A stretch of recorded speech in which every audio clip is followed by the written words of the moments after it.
मृत्यु के बाद क्या फिर जन्म होता है या नहीं? यह आज से नहीं, युगों से विवाद का विषय बना हुआ है। संसार के बहुत से धर्म पुनर्जन्म में विश्वास नहीं करते हैं, परंतु बहुत से ऐसे धर्म भी हैं जिनका पूर्ण विश्वास है कि किसी प्राणी के मरने के बाद आत्मा नया रूप अथवा शरीर धारण करती है। भगवद गीता में इस बात को स्पष्ट किया है कि जिस प्रकार हम पुराना वस्त्र त्याग कर नवीन वस्त्र धारण करते हैं, उसी प्रकार आत्मा भी पुराना शरीर त्याग कर नया शरीर धारण करती है।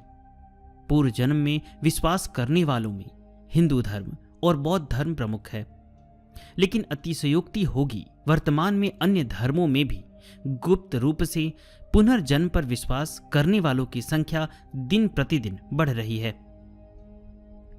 एजे स्टीवर्ट आधुनिक लेखकों में अपना एक स्थान रखती है और ईसाई होते हुए भी वह इस सिद्धांत में पूर्ण विश्वास रखते हैं कि मृत्यु के बाद भी जीव की आत्मा कुछ अवधि तक परलोक में रहने के बाद पुनः मृत्यु लोक में अपने पूर्व जन्मकृत शरीर पाया है। पाप पुण्य के आधार पर फिर जन्म लेती है। लोगों का ऐसा मानना है कि मनुष्य की आत्मा अनंत ब्रह्मांड में व्याप्त ईश्वर का अंश है, अतः अपने दैवी स्रोत में वापस चली जाती है। फिर भी अपने विकास क्रम के लिए अति आवश्यक है कि वह उन सारे अनुभवों का आनंद ले जो जीवन उसे प्रदान करता है। वह अच्छे बुरे में भेद करना सीखे, नित्य और अनित्य में अंतर समझे, लेकिन ये सारी बातें तो मनुष्य एक जन्म में पूर्ण रूप से नहीं जान सकता। यही कारण है कि उसे बारंबार जन्म लेना पड़ता है। बहरहाल अनेकों जन्मों से होकर गुजरने के क्रम में आत्मा संग्रहित अशुद्धताओं से छुटकारा पाती चलती है और मुक्ति अथवा मोक्ष के लक्ष्य की ओर निरंतर बढ़ती रहती है। पूर्व जन्म में गहरी रुचि रखने वाले प्रसिद्ध उपन्यासकार सर हेनरी राइडर का कहना है कि हम में से प्रत्येक के भीतर जो व्यक्तित्व है अनुप्राणित होता है। वह अनंत रूप से प्राचीन है। वह अनेक बार तप्त होकर इस रूप को ढाला है। पूर्व जन्म में विश्वास आज का नहीं है, यह अति प्राचीन है। बिखरे हुए आदिम संप्रदायों में हिंदुओं और बौद्धों की तो गहरी आस्था है। रोमन लेखकों के अनुसार गॉल, डूड्स, अराफार्कस, पाइथागोरियन भी इसमें बहुत गहरा विश्वास करते हैं। बाद के युगों में यहूदियों के अनेक धार्मिक संप्रदाय भी इसमें विश्वास करने लगे। संत जेरोमो का कहना है कि पूर्व जन्म का सिद्धांत अपने विशेष अर्थों में प्रारंभिक ईसाइयों में भी प्रचलित था। इस्लाम धर्म इस बात में विश्वास नहीं करता कि मरने के बाद फिर जन्म होता है तथा जन्म मृत्यु का क्रम बराबर चलता रहता है। यह प्रश्न बड़ा ही रहस्यमय और गूढ़ है कि मृत्यु और पुनर्जन्म के बीच कितनी अवधि तक आत्मा परलोक में रहती है। पूर्व जन्म पर विश्वास करने वालों के अनुसार यह अवधि कितनी होगी आत्मा की अवस्था पर निर्भर करता है। कुछ मामलों में तो आत्मा तत्काल पुनर्जन्म ले लेती है, कुछ मामलों में तो वर्षों बाद और कुछ में तो शताब्दियों बाद वापस लौटती है, और कुछ तो पूर्णता की स्थिति की ओर बढ़ने वाली विशुद्ध आत्माएं पृथ्वी पर पुनः जन्म नहीं लेती। वे अगर जन्म लेती भी है तो वे स्वेच्छा से, और वह भी उस स्थिति में जब किसी साधक दिव्य प्राणी को उसकी पूर्णता की ओर बढ़ने के लिए कोशिश में सहायता प्रदान करती है। बौद्ध धर्म में ऐसी विकसित आत्माओं को बोधिसत्व कहा गया है। बौद्धों का ऐसा विश्वास है कि बोधिसत्व में कोई न कोई अवतार अपने शुभ समय पर होता ही रहता है। उनके अवतार लेने का क्रम तब तक चलता रहेगा जब तक सारे मनुष्यों का आध्यात्मिक उद्धार नहीं हो जाता। बड़ी रोचक बात है कि तिब्बतियों का ऐसा विश्वास है कि वह बोधिसत्व, जिनका नाम अवलोकितेश्वर है, हर दलाई लामा अवलोकितेश्वर का ही अवतार होता है। जब कोई दलाई लामा समाधि लेता है तब उसकी आत्मा परलोक में पुनर्जन्म की प्रतीक्षा नहीं करती। वह तुरंत जन्म लेने वाले संस्कार युक्त किसी तिब्बती शिशु की काया में प्रवेश कर जाती है। दलाई लामा के रूप में बच्चे की खोज करना और उसे पहचानना लामाओं की विशेष समिति का कार्य होता है। पिछले दशक में भारत, अमेरिका, कनाडा और ब्रिटेन में पुनर्जन्म के इतने उदाहरण सामने आए हैं कि वैज्ञानिक और परा मनोवैज्ञानिक लगभग इस मत से एक रूप और सहमत हैं कि पिछले जन्मों की घटनाओं का विवरण देने वाले तमाम व्यक्ति कहीं ना कहीं सही हैं। परा मनोवैज्ञानिक एलन कॉर्डे कई माध्यमों से भेंट करके तथा उनके द्वारा मृतात्माओं ने जो मृत्यु और पुनर्जन्म के बारे में संबंध प्रकट किए गए रहस्य तथा विचारों और तथ्यों को संकलित किया है, उनके अनुसार जब कोई दिव्य आत्मा माध्यम के प्रश्नों के उत्तर दे देती है तो वह अपने ज्ञान के अनुसार पारलौकिक तथा मृत्युपरांत सूक्ष्म लोकों के विवरण तथा पुनर्जन्म के संबंध में पूछे गए प्रश्नों का उत्तर देने में सक्षम होती है। कॉर्डिक द्वारा लिखी गई पुस्तक द स्पिरिट में विस्तार से लिखा है। पुस्तक के अनुसार मृतात्माओं द्वारा एक बड़ी ही दिलचस्प बातें बतलाई गई है। एक प्रश्न के उत्तर में एक दिव्य आत्मा ने बतलाया कि मानव आत्माएं पशु पक्षियों के शरीर में बार बार जन्म लेकर प्रत्येक जन्म में उन्नति करते हुए मनुष्य के रूप में जन्म लेती है। एक बार मानव देह धारण करने के बाद वे दोबारा पशु योनि में जन्म नहीं लेती है जब तक कि वह पुनः आत्मिक पतन की ओर उन्मुख नहीं होती। यदि मनुष्य का जन्म लेकर भी पाश्विक प्रवृत्तियां उस पर हावी रहती है और वह निकृष्ट कर्मों में लीन हो जाता है और निम्न कोटि के मनुष्य योनि में जन्म लेता है, जीवन भर हीन दीन बना रहता है। उसका बार बार पुनर्जन्म आत्मा की उन्नति करने तथा अच्छी शिक्षा ग्रहण करने के लिए होता है। मन की दुष्प्रवृत्तियों का शमन कर आत्मा की पवित्रता तथा त्याग की भावना जीवन में निष्काम कर्मों में लीन रहना ही उन्नति है। तभी उस परम आत्मा में लीन हो सकते हैं जिसे कहते हैं परमात्मा।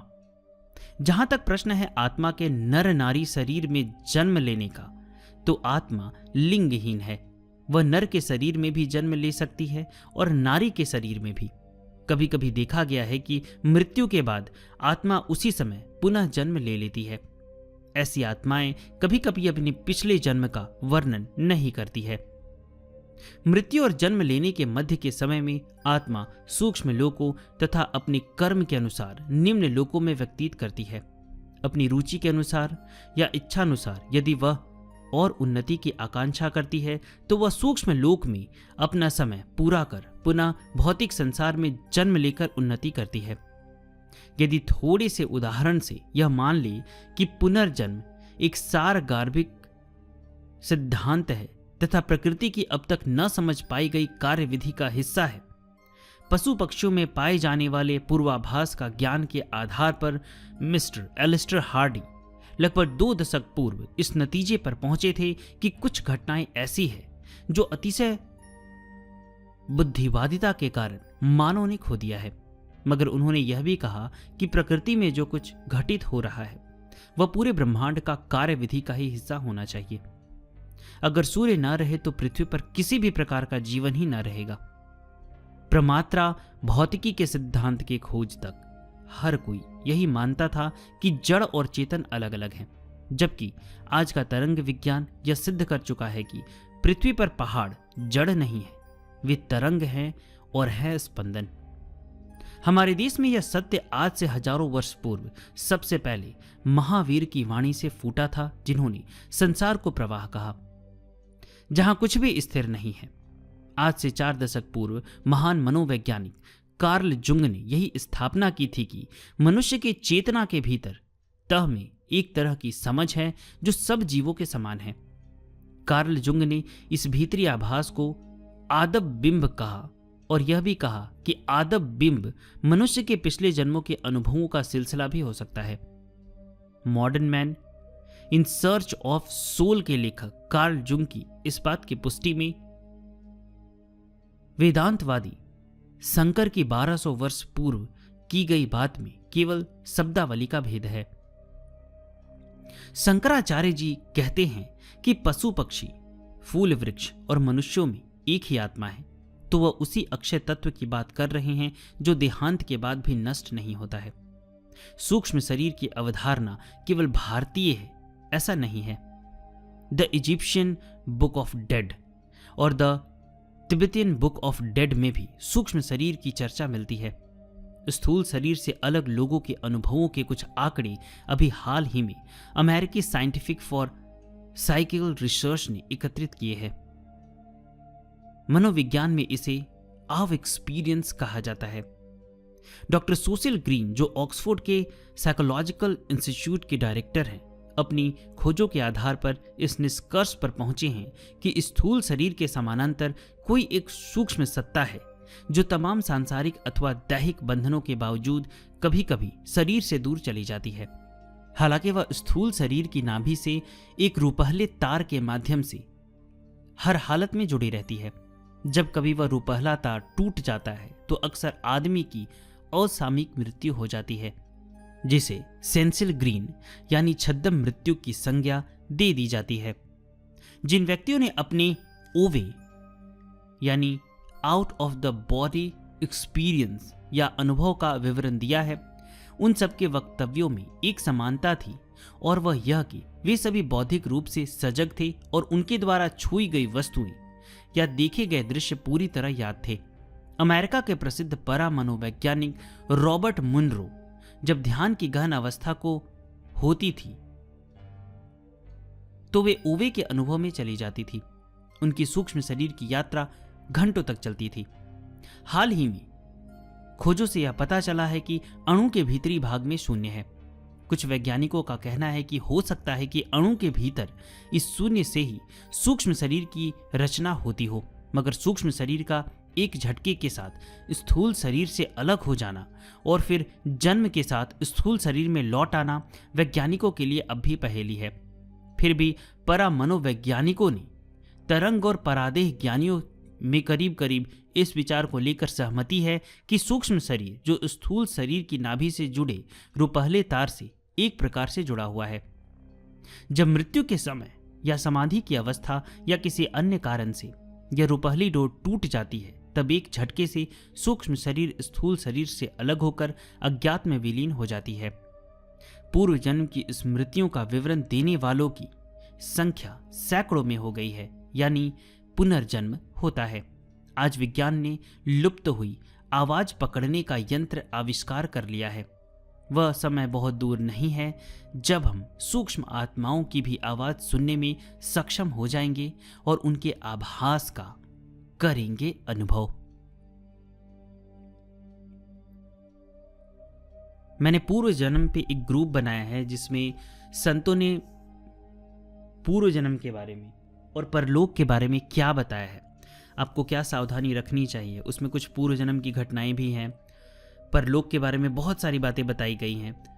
तो अगर आप ये सब जानना चाहते हैं, सुनना चाहते हैं, तो हमारे पेड ग्रुप को ज्वाइन कर सकते हैं। इसके लिए आपको 499 रुपीज़ सहयोग करना है। डिस्क्रिप्शन में मैंने लिंक दिया है, और सहयोग करने के बाद आप हमें स्क्रीनशॉट भेज दीजिए। अभी तक वहाँ पे 35 ऑडियोज़ आ चुके हैं, तो वो सारे ऑडियो आपको उपलब्ध करा दिए जाएंगे। इस ग्रुप में मैं आपको 220 ऑडियो दूंगा। समय समय पे वहाँ पे कुछ यूट्यूब के भी लिंक आपको दिए जाएंगे जो इस जीवन में आपके बहुत काम आएंगे। अगर आप पूर्व जन्म से संबंधित घटनाओं के बारे में, परलोक से संबंधित घटनाओं को जानना चाहते हैं, बहुत ज़्यादा जिज्ञासु हैं, तो आपको यह चैनल अवश्य ज्वाइन करना चाहिए।